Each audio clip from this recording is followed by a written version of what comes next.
Hello दोस्तों, मैं हूं सौरभ सर, आपका अपने YouTube channel only future points में स्वागत करता हूं। आज का टॉपिक है हमारा फिजिक्स में वैद्युत आवेश तथा क्षेत्र के बहुत ही ऑब्जेक्टिव क्वेश्चन जो बहुत ही ज़्यादा इंपॉर्टेंट है, उनको मैं एक ही टॉपिक में पढ़ा दूंगा। टॉप 10 क्वेश्चंस लिए गए हैं जो कि आपके बोर्ड एग्जाम के लिए बहुत ही ज़्यादा इंपॉर्टेंट है। तो मैं उन सारे क्वेश्चनों को पूरे डिटेल से सॉल्व कराऊंगा, ये ध्यान रखिएगा। हर एक ऑब्जेक्टिव क्वेश्चन का मैं डिस्क्रिप्टिव में पहले उसका वर्णन करूंगा, किस प्रकार से ये ऑब्जेक्टिव क्वेश्चन बना, कहाँ से बना, किस प्रकार से आया। तब आपको समझ में आएगा कि ये क्वेश्चन ये क्यों सही है। ठीक है, तो ये बहुकल्पीय प्रश्न है वैद्युत आवेश तथा क्षेत्र का। तो देखो, पहला क्वेश्चन है वैद्युत क्षेत्र की तीव्रता का मात्रक है। तो यहाँ पर पहले ध्यान रखिएगा, वैद्युत क्षेत्र की तीव्रता का जो प्रतीक होता है वो कैपिटल ई होता है। अब देखो यहाँ पर फार्मूले कितने होते हैं। ई बराबर होता है एफ अपान क्यू, एक ई होता है, एक होता है वी अपान डी होता है ना। तो यहाँ से देखो, अब यहाँ से ए और इसका एक फार्मूला यहाँ से निकल के आता है डब्ल्यू बराबर एफ डी, डब्ल्यू बराबर एफ डी। तो देखो यहाँ पर क्या लिख के आ रहा है, वैद्युत क्षेत्र की तीव्रता का मात्रक है। तो देखो इससे जो है मात्रक इसके हमने मात्रक जब बताए थे आपको पीछे वाले को जब नोट्स दिया था उसमें, तो उसमें देखो बताए थे, पहला होता है कूलाम अपान मीटर और होता है वोल्ट अपान मीटर। अब इसके बाद फिर आ जाता है जूल अपान कूलाम इंटू मीटर। ये तीन मात्रक होते हैं। तो देखो, अब इसमें से कूलाम अपान न्यूटन नहीं हो सकता। विद्युत क्षेत्र की तीव्रता के तीन ही मात्रक हैं, इनको ध्यान रखिएगा। अब इसके बाद देखिए जूल अपान न्यूटन, ये भी नहीं हो सकता।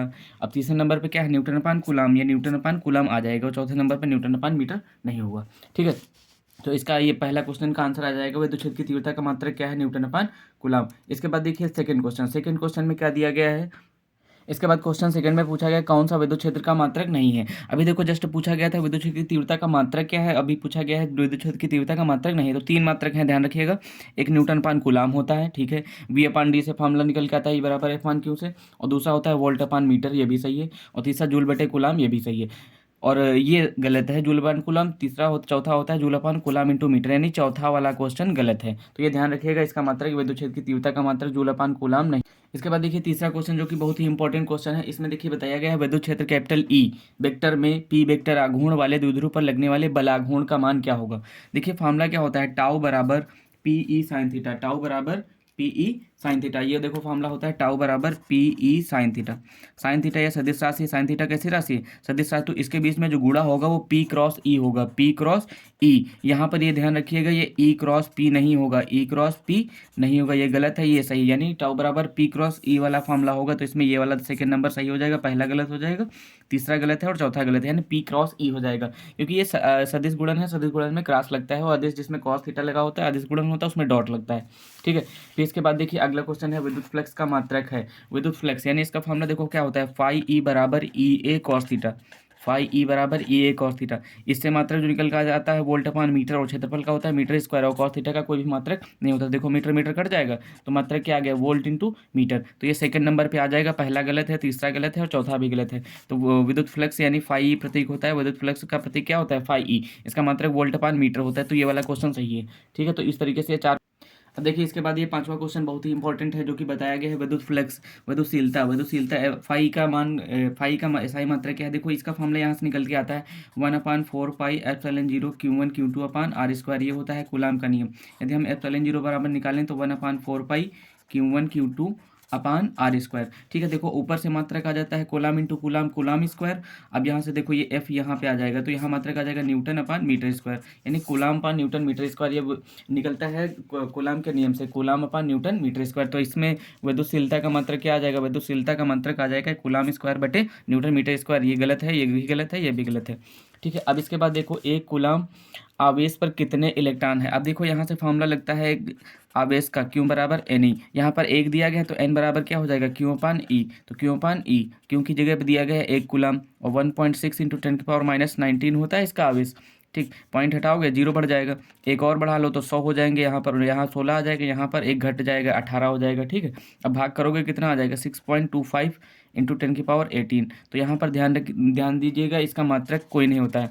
इसका मात्रक जो लिखा हुआ है वो गलत है, मात्रक नहीं होता। इलेक्ट्रॉनों की संख्या का मात्रक कोई नहीं होता, यही आ जाएगा 6.25 इंटू 10⁻18 इलेक्ट्रॉन आएगा। इसका मात्रक जो होता है इलेक्ट्रॉन।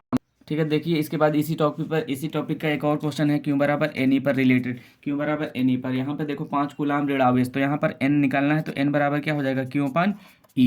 क्यों अपान ई, क्यों की जगह पर आ जाएगा 5, और आवेश का पता ही है, मान है 10⁻−19 होता है। यहाँ दशमलव हटा दो, जीरो बढ़ जाएगा, तो ये बन जाएगा 50/16 इंटू 10⁻+19 प्लस का 19। जब भाग करोगे तो 16 × 48, 16 × 16 48 50 48 के 2 बचेंगे, 16 एकम 16, 16 दूना 32, 16 पचे 80 इंटू 10 की पावर 19। देखो यहाँ पर क्या आ जाएगा 3.125 इंटू 10 की पावर 19। तो ये वाला आंसर इसका सही आएगा, ध्यान रखिएगा, ये दोनों गलत है। फिर देखिए इसके बाद लिखा है विद्युत क्षेत्र की तीव्रता में आर स्क्वायर के अनुक्रमानुपाती क्या होता है। आर स्क्वायर देखो यहाँ पर फॉर्मूला एक होता था E बराबर 1/4πε0 Q/r²। अब देखिए यहाँ पर ये विद्युत क्षेत्र की तीव्रता E समानुपात 1/r² बन रहा है। ये फॉर्मूला होता था एक बिंदु आवेश के कारण। किसके कारण होता था?